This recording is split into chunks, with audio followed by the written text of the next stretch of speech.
नमस्कार, मी राजू मेत्री. महाराष्ट्र आपल्यामध्ये आपलं स्वागत. पाहूया सविस्तर वृत्तांत.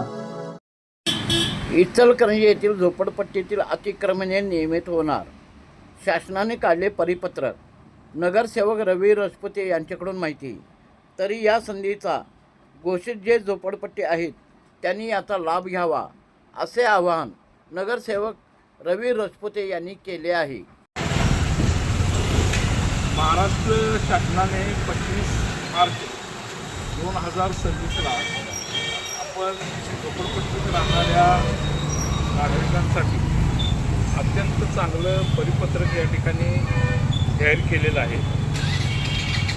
जो झोपडपट्टीत राहणारा 2011च्या अगोदरपासून राहणारा जो झोपडपट्टीधारक आहे, लाभार्थी आहे, अशा लोकांना महाराष्ट्रामध्ये झोपडपट्टीत राहणाऱ्या लाभार्थ्यांना या ठिकाणी 500 फूट ते 1500 फुटापर्यंत ज्यांचं अतिक्रमण केलेलं आहे, अशा लोकांसाठी हे अतिक्रमण नियमित करून देण्याचं महाराष्ट्र शासनानं एक परिपत्रक 25 मार्च 2026ला काढलेलं आहे. त्याचा फायदा नगरपालिकेच्या जागेवर राहणाऱ्या अतिक्रमण केलेल्या आणि शासनाच्या जागेवर अतिक्रमण केलेल्या झोपडपट्टी धारकांना याचा फायदा भविष्यामध्ये होणार आहे.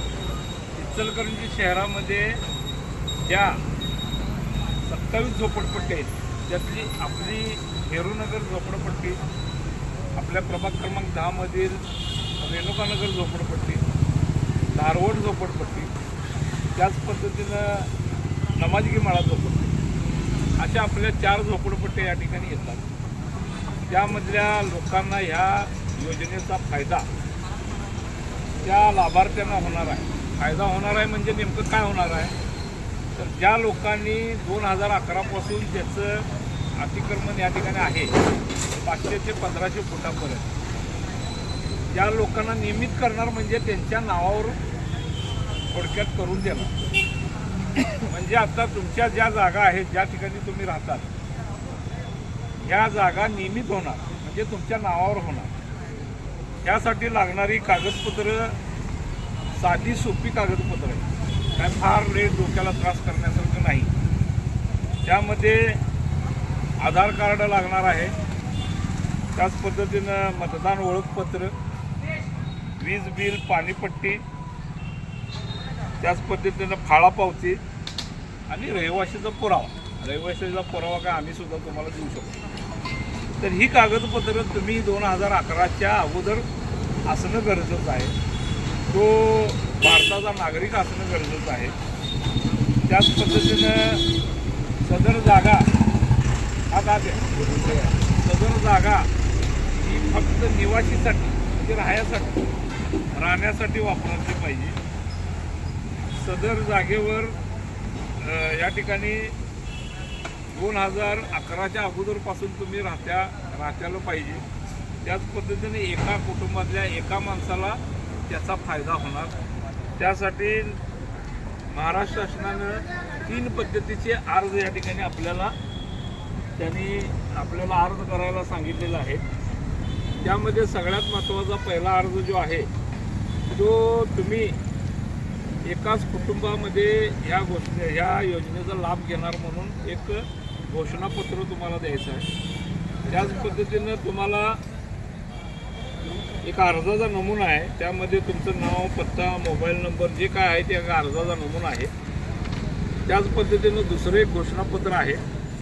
त्या घोषणापत्रामध्ये तुम्ही ह्या ठिकाणी 2011 पासून राहताय, 1500 फुटाच्या वर आमची प्रॉपर्टी नाही, अशा पद्धतीनं नाले, सार्वजनिक रस्ते अशा ठिकाणी आम्ही राहत नाही, अशा पद्धतीचं घोषणापत्र 3 पद्धतीचे अर्ज आहे ते. या